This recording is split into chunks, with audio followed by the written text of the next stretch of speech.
Hello everyone, स्वागत है आप सभी का मेरे यूट्यूब चैनल स्टडी वर्ल्ड 55 के आज के इस वीडियो में। आई होप आप लोग बहुत अच्छे होंगे। तो फ्रेंड्स, आज के इस वीडियो में हम सभी प्रमुख अनुच्छेद के बारे में टू द पॉइंट बात करने वाले हैं। 1 से लेकर 395 के बीच में जितने भी इम्पॉर्टेंट अनुच्छेद हैं जो कि आपके एग्जाम पॉइंट ऑफ व्यू से बहुत ही हेल्पफुल होने वाले हैं।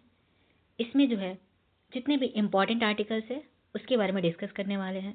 अगर ये वीडियो आप पूरा देख लेते हैं तो आपके आर्टिकल से एक भी क्वेश्चन किसी भी कॉम्पिटिटिव एग्जाम में आपके नहीं छूटने वाले, चाहे वो कोई भी एग्जाम हो, चाहे वो रेलवे की हो, बीपीएससी की हो, यूपीएससी की हो, पीसीएस लेवल की हो, कोई भी आपका एग्जाम से आर्टिकल से एक भी क्वेश्चन नहीं छूटेंगे अगर इस वीडियो को आप अच्छे से ध्यान से पढ़ लेते हैं। तो वीडियो में लास्ट तक बने रहिएगा। चैनल पे पहली बार विजिट कर रहे हैं तो चैनल को सब्सक्राइब कर लीजिएगा। वीडियो पसंद आए तो ज़्यादा से ज़्यादा लाइक और शेयर कीजिएगा। तो आइए देखते हैं आर्टिकल 1 में अनुच्छेद 1 में क्या बोला गया है। अनुच्छेद 1 में संघ का नाम और राज्य क्षेत्र के बारे में डिस्कस की गई है। अनुच्छेद 2 की अगर बात करें तो नए राज्यों के प्रवेश या स्थापना के बारे में अनुच्छेद 2 में बताया गया है। अनुच्छेद 3 में राज्य का निर्माण तथा सीमाओं या नामों में परिवर्तन, यानी कि आप नए राज्य का निर्माण कर सकते हैं और अगर चाहे तो आप किसी राज्य का, किसी जगह का नाम में परिवर्तन भी कर सकते हैं। नेक्स्ट, अनुच्छेद 4 में क्या बोला गया है कि पहले अनुसूचित और चौथी अनुसूची के संशोधन तथा 2 और 3 के अधीन बनाई विधियां, इसमें अनुच्छेद 4 में बोला गया है। अनुच्छेद 5 में संविधान के प्रारंभ पर नागरिकता के बारे में बात की गई है। अनुच्छेद 6 में भारत आने वाले व्यक्तियों को नागरिकता मिलेगी। अगर कहीं से भी कोई भारत में, इंडिया में आ रहे हैं, अगर वो यहाँ बसना चाहते हैं तो उन्हें नागरिकता का प्रावधान अनुच्छेद 6 में दिया गया है। अनुच्छेद 7 में पाकिस्तान जाने वालों को नागरिकता दिया जाएगा। बात करें नेक्स्ट अनुच्छेद 8 की, तो भारत के बाहर रहने वाले व्यक्तियों को नागरिकता दी जाएगी। अगर अनुच्छेद 8 में ये बोला गया है कि अगर आप मान लीजिए बाहर रह रहे हैं, अगर आप कहीं फॉरेन चले गए, कहीं विदेश चले गए, तो भी आपकी नागरिकता समाप्त नहीं होगी, नागरिकता आपका यहाँ मिल सकती है। अनुच्छेद 9 में बोला गया है कि विदेशी राज्य की नागरिकता लेने पर नागरिकता का ना होना। अभी आपने देखा कि अनुच्छेद 8 में ये बोला गया कि आपको अगर आप बाहर रहते हैं तो भी आपको नागरिकता दी जाएगी। लेकिन अनुच्छेद 9 में कंडीशन ये लगाया गया है कि अगर आप विदेश में जा रहे हैं, वहाँ की अगर आपने जब नागरिकता धारण कर ली, वहाँ की नागरिकता आपको जब मिल गई, तो यहाँ की नागरिकता यहाँ से समाप्त कर दी जाएगी। अनुच्छेद 10 की बात करें तो नागरिकता के अधिकारों का बना रहना, ये अनुच्छेद 10 में बोला गया है। अनुच्छेद 11 में संसद द्वारा नागरिकता के लिए कानून का विनियमन। अनुच्छेद 12 में राज्य की परिभाषा के बारे में बात की गई है। अनुच्छेद 13 की अगर बात करें तो मूल अधिकारों को असंगत एवं अल्पीकरण करने वाली विधियां इसमें डिस्कस किया गया है। अनुच्छेद 14 में विधि के समक्ष समानता, यानी कि कानून में सबको एक समान देखा जाएगा कानून के हिसाब से। अनुच्छेद 15 धर्म, जाति, लिंग पर भेद का प्रतिषेध के बारे में अनुच्छेद 15 में बोला गया। ये सभी बहुत ही इंपॉर्टेंट है, आप लोग इसे जरूर ध्यान से पढ़िएगा। अनुच्छेद 16 की अगर बात करें तो लोक नियोजन में अवसर की समानता। लोक नियोजन में आपको चाहे वो स्त्री हो या पुरुष हो, सभी को समान समानता दिया जाएगा। 17 की बात करें तो अस्पृश्यता का अंत, यानी छुआछूत के अंत के बारे में अनुच्छेद 17 आर्टिकल 17 में बोला गया है। अनुच्छेद 18 में बात करें तो उपाधियों का अंत। इसमें उपाधियों का अंत, जैसे कि आपको कोई चीज़ की आपके नेम का ही मान लीजिए अब उपाधि दे दिया गया, तो लेकिन आज यहाँ पे कंडीशन ये है कि उपाधि तो दे दिया गया, लेकिन अगर कुछ हो रहा है तो आप उसे अंत भी किया जा सकता है। अनुच्छेद 19 वाक की स्वतंत्रता, बोलने की स्वतंत्रता आपको अनुच्छेद 19 में दिया गया है। अनुच्छेद 20 में अपराधों के दोष सिद्धि के संबंध में संरक्षण के बारे में अनुच्छेद 20 में बोला गया है। नेक्स्ट अगर बात करें अनुच्छेद 21 की बात करें तो अनुच्छेद 21 में प्राण और दैहिक स्वतंत्रता, अपने निजी जीवन की स्वतंत्रता के बारे में अनुच्छेद 21 में बोला गया है। अनुच्छेद 21 के इसको नया जोड़ा गया, जिसमें 6 से 14 वर्ष के बच्चों को शिक्षा का अधिकार के बारे में डिस्कस किया गया है। अनुच्छेद 22 की बात करें तो कुछ दशाओं में गिरफ्तारी से संरक्षण की बात की गई है। अनुच्छेद 23 में मानव के दुर्व्यवहार और बाल आश्रम के बारे में डिस्कस किया गया है। अनुच्छेद 24 की बात करें, ये जो है बहुत ही इंपॉर्टेंट है, ये बहुत सारे एग्जाम में आपको देखने को मिलता है कि अनुच्छेद 24 में क्या है, तो कारखानों में बालक का नियोजन का प्रतिशत। अनुच्छेद 25 में धर्म का आचरण और प्रचार की स्वतंत्रता। अनुच्छेद 26 में बात करें तो धार्मिक कार्यों के प्रबंध की स्वतंत्रता। अनुच्छेद 19 में अल्पसंख्यक वर्गों के हितों का संरक्षण के बारे में बोला गया है। अनुच्छेद 30 की बात करें तो शिक्षा संस्थाओं की स्थापना और प्रशासन करने के अल्पसंख्यक वर्गों का अधिकार। अनुच्छेद 32, ये जो है मोस्ट इंपॉर्टेंट वीवीआई जो है, इस क्वेश्चन को मान लीजिए कि अनुच्छेद जो है 32 को में क्या बोला गया है, तो अधिकारों को परिवर्तित करने के लिए उपचार के बारे में बोला गया। अनुच्छेद 32 को जो है संवैधानिक उपचार भी बोला जाता है। संविधान की आत्मा के बारे में अगर बात करें तो संविधान की आत्मा जो है अनुच्छेद 32 को ही बाबा साहब भीमराव अंबेडकर के द्वारा बोला गया था। नाउ नेक्स्ट, अनुच्छेद 40। अनुच्छेद 40 में जो है ग्राम पंचायतों के संगठन के बारे में बोला गया है। अनुच्छेद 48 में कृषि और पशुपालन के संगठन के बारे में बोला गया है। अनुच्छेद 48 के क की अगर बात करें तो पर्यावरण, वन तथा वन्य जीव की रक्षा के बारे में अनुच्छेद 48 के क में बोला गया है। अनुच्छेद 49 में राष्ट्रीय स्मारक स्थानों और वस्तुओं के संरक्षण के बारे में जो है अनुच्छेद 49 में बोला गया, आर्टिकल 49 में, कि राष्ट्रीय स्मारक जो भी स्टैचू वगैरह बने हैं, राष्ट्रीय स्मारक हैं, उन स्थान को और वस्तुओं को संरक्षण की व्यवस्था जो है अनुच्छेद 49 में, आर्टिकल 49 में डिस्कस की गई है। अनुच्छेद 50 की बात करें तो कार्यपालिका से न्यायपालिका का पृथक्करण। अनुच्छेद 51 में अंतर्राष्ट्रीय शांति और सुरक्षा। अनुच्छेद 51 के क के बाद में बात करें तो मूल कर्तव्य के बारे में जो है आपको 51 के क में बोला गया है। अनुच्छेद 52 में भारत के राष्ट्रपति के बारे में डिस्कस किया गया है कि एक जो है भारत में एक राष्ट्रपति होगा, ये अनुच्छेद 52 में बोला गया है। अनुच्छेद 53 की बात करें तो संघ की कार्यपालिका की शक्ति के बारे में बोला गया, यानी कि राष्ट्रपति के कार्यपालिका के बारे में बोला गया। अनुच्छेद 54 में राष्ट्रपति का निर्वाचन के बारे में डिस्कस किया गया है। नाउ नेक्स्ट, अनुच्छेद 55 की अगर बात करें तो राष्ट्रपति के निर्वाचन की रीति के बारे में बोली गई है। अनुच्छेद 56 में राष्ट्रपति की पदावधि के पद के बारे में जो है आपको राष्ट्रपति के अनुच्छेद 56 में डिस्कस किए गए हैं। अनुच्छेद 57 की बात करें तो पुनर्निर्वाचन के लिए पात्रता, आप जो है फिर से जो है राष्ट्रपति के पद के लिए पुनर्निर्वाचन कर सकते हैं। अनुच्छेद 58 की बात करें तो राष्ट्रपति निर्वाचित होने के लिए अहर्ता है, मतलब आपकी जो है क्या क्वालिटी होनी चाहिए ताकि जो है आप राष्ट्रपति के पद के लिए निर्वाचित होने के लिए आपके एजुकेशनल क्वालिफिकेशन क्या होनी चाहिए, एज क्या होनी चाहिए, क्राइटेरिया के बारे में जो है आपको अनुच्छेद 58 में बोला गया है। अनुच्छेद 59 की बात करें तो राष्ट्रपति के पद के लिए जो जो शर्तें जो दिए जाते हैं वो सभी शर्तों के बारे में अनुच्छेद 59 में बोला गया है। अनुच्छेद 60 की बात करें तो इसमें राष्ट्रपति की शपथ के बारे में बोला गया है। अनुच्छेद 61 में राष्ट्रपति पर महाभियोग चलाने की प्रक्रिया अनुच्छेद 61 में है। राष्ट्रपति से जितने भी हैं आर्टिकल्स है, ये सभी जो है मोस्ट इंपॉर्टेंट है, क्योंकि राष्ट्रपति से जो है आपको बहुत सारे एग्जाम में आपको देखने को डायरेक्ट मिलते हैं। तो ये लेके जो है 52 से लेकर 61 तक बहुत ही इंपॉर्टेंट आर्टिकल्स है, इसे ज़रूर ध्यान से पढ़ के जाइएगा। थोड़ी थोड़ी चीज़ों से जो है इसमें मिस्टेक हो जाती है, तो आप इसे एक एक लाइन इसमें पढ़ के जाइएगा कि 56 में पद की बात की गई है, 57 में पुनर्निर्वाचन की बात की गई है, ये सभी एक एक लाइन आप जो है डिटेल में देख के जाइएगा।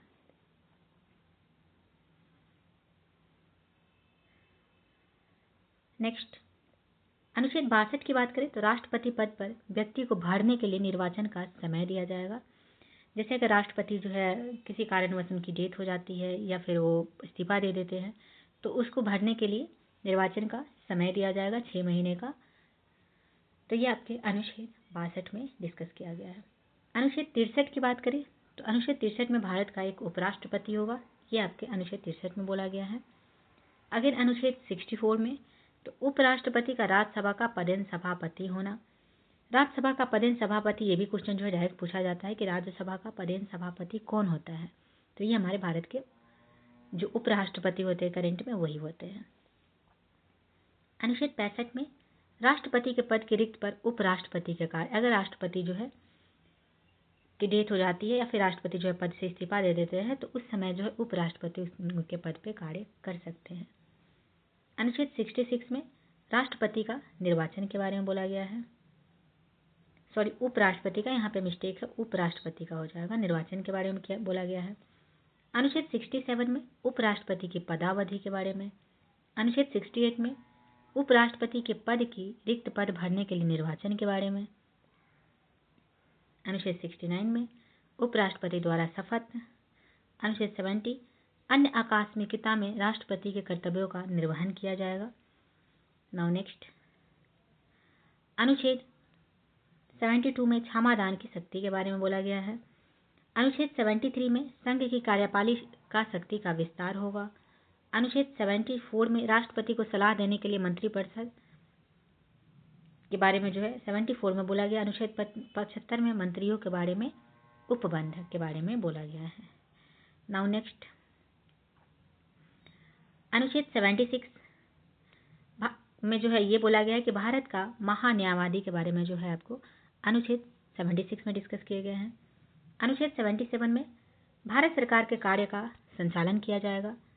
अनुच्छेद 78 में राष्ट्रपति को जानकारी देने के प्रधानमंत्री के कर्तव्य होंगे। कोई भी चीज़ जो है राष्ट्रपति को जानकारी देना है, ये कर्तव्य हमारे देश के प्रधानमंत्री को होगा। ये अनुच्छेद 78 में इसकी जानकारी मिलती है। नाउ अनुच्छेद 79 में संसद का गठन किया जाएगा। अनुच्छेद 80 में राज्यसभा की संरचना। अनुच्छेद 81 में लोकसभा की संरचना। ये सभी जो है बहुत ही इंपॉर्टेंट है। यहाँ से आपके जो है एक भी आर्टिकल से एक भी क्वेश्चन आपके एग्जाम में नहीं छूटने जा रहा है, तो इसे जो है ज़रूर ध्यान से पढ़िएगा। वीडियो में आगे बढ़ने से पहले चैनल को सब्सक्राइब जरूर कीजिएगा, बेल नोटिफिकेशन ऑन कर लीजिएगा ताकि ऐसी वीडियोज आगे भी आप लोग तक पहुँच सके।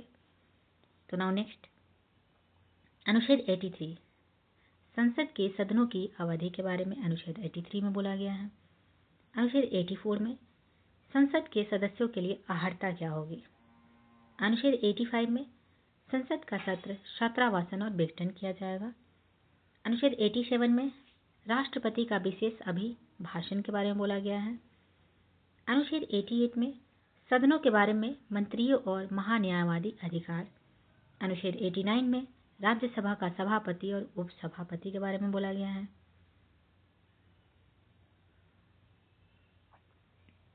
नेक्स्ट, अनुच्छेद 90 में उपसभापति का पद रिक्त होना या पद हटाया जाना।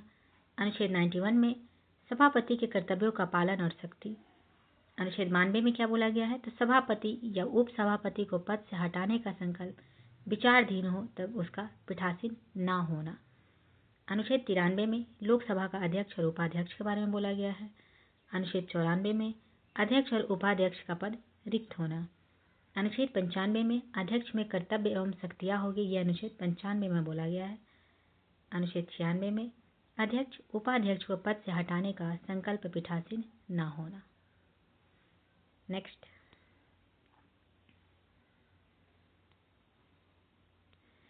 अनुच्छेद 97 की बात करें तो सभापति, उपसभापति तथा अध्यक्ष उपाध्यक्ष के वेतन और भत्ते के बारे में 97 में बोला गया है। अनुच्छेद 98 में संसद का सचिवालय होगा। अनुच्छेद 99 में संसद द्वारा शपथ या प्रतिज्ञान के बारे में बोला गया है। अनुच्छेद 100 इसमें जो है संसाधनों में मतदान रिक्तियाँ के होते हुए भी सदनों के कार्य करने और शक्ति और गणपूर्ति के बारे में डिस्कस की गई है। अनुच्छेद 108 में कुछ दशाओं में दोनों सदनों की संयुक्त बैठक हो सकती है, चाहे वो राज्यसभा की हो चाहे लोकसभा की हो। अनुच्छेद 109 में धन विधेयक के संबंध में विशेष प्रक्रिया के बारे में बोला गया है। 110 की बात करें तो धन विधेयक की परिभाषा के बारे में जो है 110 में, ये दोनों में जो है आप लोग बिल्कुल कंफ्यूज नहीं होइएगा। अनुच्छेद 109 में यानी कि आर्टिकल 109 में जो है धन विधेयक के संबंध में विशेष प्रक्रिया के बारे में बोला गया है और आर्टिकल 110 में धन विधेयक की परिभाषा की डिस्कस की गई है। और धन विधेयक की अनुमति पर अगर बात करें तो अनुच्छेद 111 हो जाएगा। वार्षिक वित्तीय विवरण 112, प्रक्रिया के नियम के बारे में अनुच्छेद 118, संसद में प्रयोग की जाने वाली भाषा अनुच्छेद 120 में बोला गया है। संसद विश्रांति काल में राष्ट्रपति की अध्यादेश शक्ति 123 में, कि राष्ट्रपति जो है अध्यादेश जारी कर सकता है। यह आपके अनुच्छेद 123 में बोला गया है। नाउ नेक्स्ट 124 में है कि उच्चतम न्यायालय की स्थापना और गठन यानी कि सुप्रीम कोर्ट की स्थापना और गठन के डिस्कस जो है अनुच्छेद 124 में किया गया है। 125 में न्यायाधीशों का वेतन के बारे में डिस्कस किया गया है। अनुच्छेद 126 में कार्य मुख्य न्यायमूर्ति की नियुक्ति के बारे में बोली गई है। अनुच्छेद 127 में संदर्भ न्यायमूर्तियों की नियुक्ति के बारे में बोली गई है। अनुच्छेद 128 में सेवानिवृत्त न्यायाधीशों की उपस्थिति। अनुच्छेद 129 में उच्चतम न्यायालय का अभिलेख न्यायालय होना। अनुच्छेद 130 में उच्चतम न्यायालय का स्थान के बारे में जो है आर्टिकल 130 में डिस्कस किया गया है। आर्टिकल 131 उच्चतम न्यायालय की आरंभिक अधिकारिता के बारे में अनुच्छेद 131 में डिस्कस की गई है।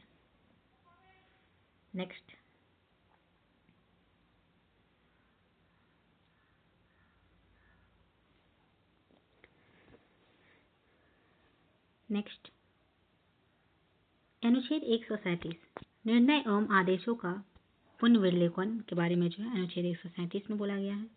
अनुच्छेद 143 में उच्चतम न्यायालय से परामर्श करने की राष्ट्रपति की शक्ति होगी, यानी कि सुप्रीम कोर्ट से जो है राष्ट्रपति परामर्श कर सकते हैं।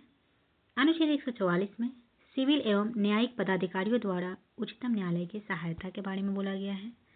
अनुच्छेद 148 की बात करें तो इसमें जो है भारत का नियंत्रक एक महालेखा परीक्षक के बारे में डिस्कस की गई है। ये जो है आप 148 भी बहुत बार जो है एग्जाम में रिपीटेड पूछा जाता है। नाउ 149 इसमें नियंत्रक महालेखा परीक्षक के कर्तव्य और शक्तियां के बारे में डिस्कस की गई है। संघ के राज्यों का लेखन का प्रारूप ये अनुच्छेद 150 में है। राज्यों का राज्यपाल होगा, ये अनुच्छेद 153 में है कि हर एक राज्य का एक राज्यपाल होगा। 154 में राज्य की कार्यपालिका की शक्ति, राज्यपाल की जो है शक्ति के बारे में बोला गया है कार्य करने की। अनुच्छेद 155 में राज्यपाल की नियुक्ति के बारे में डिस्कस की गई है। अनुच्छेद 156 की बात करें तो राज्यपाल की पदावधि के बारे में डिस्कस की गई है। अनुच्छेद 157 में राज्यपाल नियुक्त होने की अहर्ताएं क्या क्या होगी, ये सभी डिस्कस इसमें की गई है। अनुच्छेद 158 में राज्यपाल के पद के लिए शर्तें क्या क्या होगी। नाउ नेक्स्ट अनुच्छेद 159 में राज्यपाल द्वारा शपथ या प्रतिज्ञान के बारे में बोला गया है। अनुच्छेद 163 में राज्यपाल को सलाह देने के लिए मंत्रिपरिषद होगा, ये आपके जो है अनुच्छेद 163 में बोला गया है। अनुच्छेद 164 की बात करें तो मंत्रियों के बारे में अन्य उपबंध क्या क्या होंगे, ये सभी अनुच्छेद 164 में है। अनुच्छेद 165 में राज्य का महाधिवक्ता के बारे में बोला गया, यानी कि राज्य का जो है एक एडवोकेट जनरल होगा, राज्य का महाधिवक्ता होगा। एडवोकेट जनरल के बारे में 165 में बोला गया है। अनुच्छेद 166 की बात करें तो राज्य सरकार का संचालन के बारे में जो है 166 में बोला गया है। 167 में राज्यपाल को जानकारी देने के संबंध में मुख्यमंत्री का कर्तव्य होगा, यह आपके अनुच्छेद 167 में बोला गया है कि राज्यपाल को कोई भी चीज को जानकारी देने का कर्तव्य जो है ये मुख्यमंत्री का होगा। नाउ 168 इसमें राज्य के विधानमंडल के गठन के बारे में बोला गया है, ये भी जो है आप लोग नोट कर लीजिएगा। अनुच्छेद 170 की बात करें तो विधानसभाओं की संरचना के बारे में बोला गया है। नाउ नेक्स्ट अनुच्छेद 171 इसमें विधान परिषद की संरचना के बारे में बोला गया है। विधानमंडल की बात करें तो 168 में, विधान परिषद की बात करें तो 171 में। अनुच्छेद 172 में राज्यों के विधानमंडल की अवधि के बारे में डिस्कस की गई है। 176 में राज्यपाल का विशेष अभिभाषण के बारे में। 177 की बात करें तो सदनों के बारे में मंत्रियों और महाधिवक्ता का अधिकार के बारे में बात की गई है। अनुच्छेद 178 में विधानसभा का अध्यक्ष और उपाध्यक्ष का डिस्कस जो है अनुच्छेद 178 में किया गया है। अनुच्छेद 179 अध्यक्ष और उपाध्यक्ष का पद रिक्त होना या पद से हटाया जाना। अनुच्छेद 180 में अध्यक्ष के पदों के कार्य और शक्ति के बारे में जो है अनुच्छेद 180 में डिस्कस किया गया है। अनुच्छेद 181 की बात करें तो अध्यक्ष उपाध्यक्ष को पद से हटाने का कोई संकल्प पारित होने पर उसका पीठासीन न होना, ये अनुच्छेद 181 में बोला गया है। अनुच्छेद 182 की बात करें तो विधान परिषद का सभापति और उपसभापति होगा, ये आपके 182 में है। अनुच्छेद 183 में सभापति और उपसभापति का पद रिक्त होना, पद त्याग या पद से हटाया जाना, यह अनुच्छेद 183 में। अनुच्छेद 184 की बात करें तो सभापति के पद के कर्तव्यों का पालन और सख्ती के बारे में जो है अनुच्छेद 184 में डिस्कस किए गए हैं।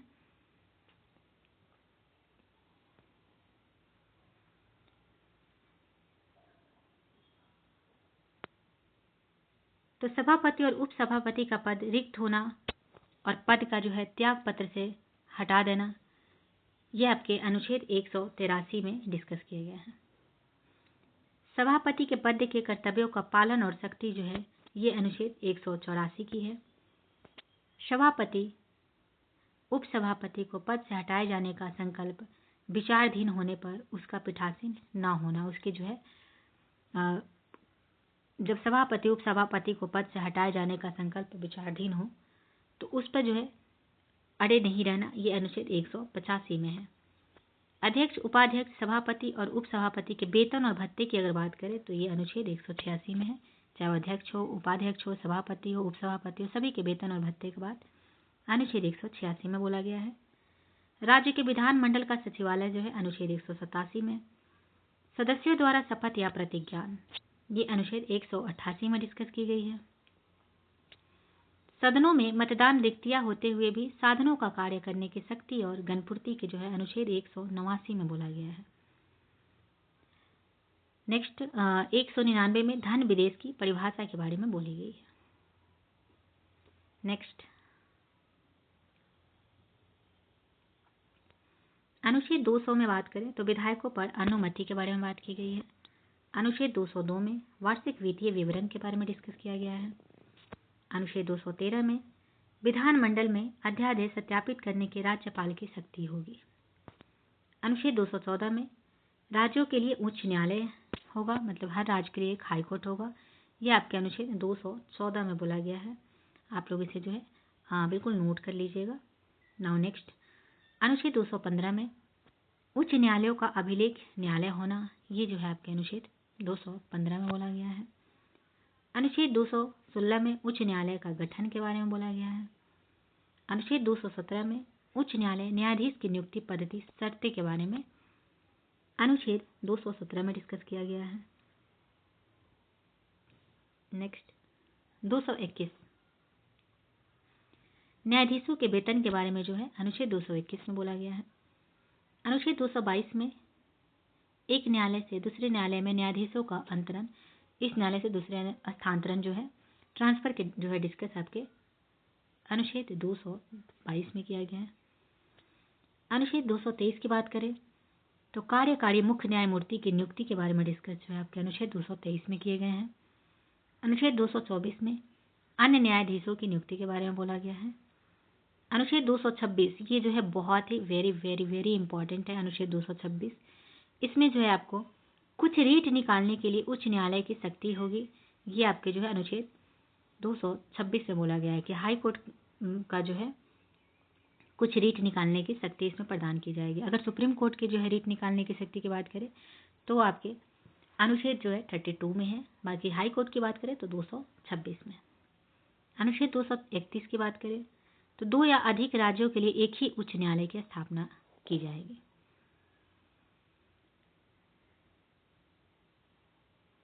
नेक्स्ट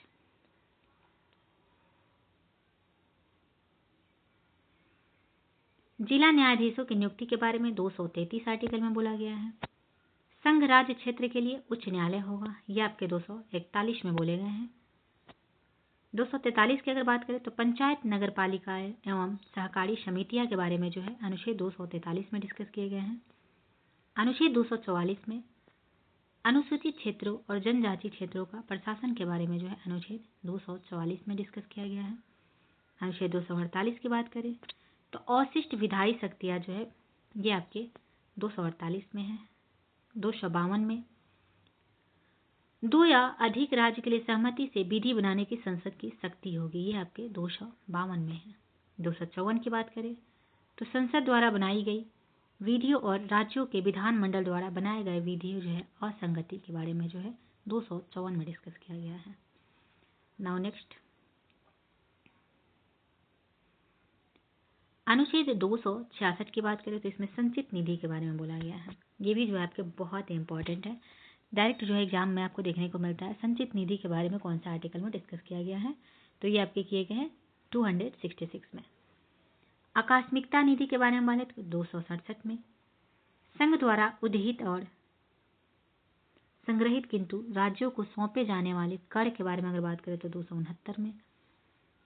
संघ द्वारा इकट्ठे किए गए संघ और राज्यों के बीच वितरित किए जाने वाले कर के बारे में बात करें तो 270 में। वित्त आयोग की बात करें तो 280 में। वित्त आयोग की सिफारिशों की बात करें तो अनुच्छेद 281 में। वित्त आयोग के बारे में जो है आप जो है एग्जाम में हमेशा देखने को मिला होगा। तो वित्त आयोग जो है बार बार पूछे जाने वाले क्वेश्चन है। तो वित्त आयोग का डिस्कशन जो है कौन से आर्टिकल में किए गए हैं, तो 280 में। भारत सरकार द्वारा उधार लेना, ये जो है अनुच्छेद 292 में है। राज्य द्वारा उधार लेना, कोई राज्य जो है उधार लेता है तो वो अनुच्छेद 293 में है। संपत्ति के अधिकार की बात करें तो 300 क में है, जिसको अब जो है समाप्त कर दिया गया है। व्यापार वाणिज्य और समागम की स्वतंत्रता, अनुच्छेद 301 में। राज्य की सेवा करने वाले व्यक्तियों की भर्ती और सेवा की शर्तें जो है अनुच्छेद 309 में डिस्कस किए गए हैं।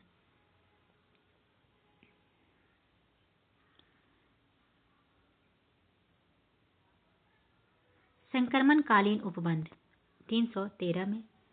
संघ राज्य के लिए लोक सेवा आयोग यूपीएससी के डिस्कशन जो है अनुच्छेद 315 में किए गए हैं। सदस्यों की नियुक्ति और पदावधि के बारे में अगर बात करें तो अनुच्छेद 316 में इसके डिस्कस किए गए हैं। लोक सेवा आयोग के किसी सदस्य को हटाया जाना या निलंबित किया जाना, ये अनुच्छेद 317 आर्टिकल 317 में ये बोला गया है कि लोक सेवा आयोग यानी कि बीपीएससी के किसी भी सदस्य को हटाया जाना या निलंबित किया जा सकता है। लोक सेवा आयोग के कृत्य के बारे में बात करें, 317 में जो है आपके पीसीएस का यानी कि यूपीएससी का जो है किसी भी सदस्य को हटाया जाना और निलंबित किया। लोक सेवा आयोग के कृत्य के बारे में बात करें तो अनुच्छेद 320 में।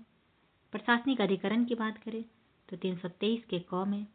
अन्य विषयों के लिए अधिकरण की तो 323 के ख में हो जाएंगे। नाउ नेक्स्ट,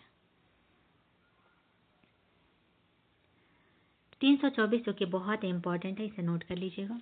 आर्टिकल 324 में निर्वाचनों के अधिग्रहण, अधिक्षण, निर्देशन और नियंत्रण का निर्वाचन आयोग में निहित होना। निर्वाचन आयोग के अगर बारे में बात करें तो अनुच्छेद 324 में जो है निर्वाचन आयोग की डिस्कस की गई है। निर्वाचन संबंधी मामलों में न्यायालय के हस्तक्षेप का वर्णन जो है अनुच्छेद 329 में किए गए हैं। लोकसभा में अनुसूचित जाति और अनुसूचित जनजाति के लिए स्थानों का आरक्षण, लोकसभा में जो है अनुसूचित जाति और अनुसूचित जनजाति के जो है सीट होंगे, ये आपके अनुच्छेद 330 में डिस्कस किए गए हैं। अनुच्छेद 331 यहाँ पे मिस्टेक है, सॉरी 231 नहीं 331 होगा। 331 में लोकसभा में आंग्ल भारतीय समुदाय का प्रतिनिधित्व के बारे में जो है आर्टिकल 231 में बोला गया है। अनुच्छेद 332 में राज्य के विधानसभा में अनुसूचित जाति और अनुसूचित जनजातियों के लिए स्थानों का आरक्षण के बारे में जो है ये आपके अनुच्छेद 332 में बोला गया है। ये आपके बात है विधानसभा के कि राज्य के विधानसभा में अनुसूचित जाति और जनजाति का जो है एक सीट जो है निर्धारित किया गया है, ये 332 में। लोकसभा की अगर बात करें कि लोकसभा में अनुसूचित जाति और अनुसूचित जनजाति का सीट के बारे में तो वो 330 में बोला गया है। राज्य की विधानसभा में आंग्ल भारतीय समुदाय का प्रतिनिधित्व जो है अनुच्छेद 333 में और लोकसभा में 331 में। संघ की परिभाषा ये 343 में बोला गया है। राज्यसभा के संबंध में आयोग और संसद की समिति अनुच्छेद 344 में। प्राथमिक स्तर पर मातृभाषा में शिक्षा की सुविधाएं अनुच्छेद 350 के क में बोला गया है।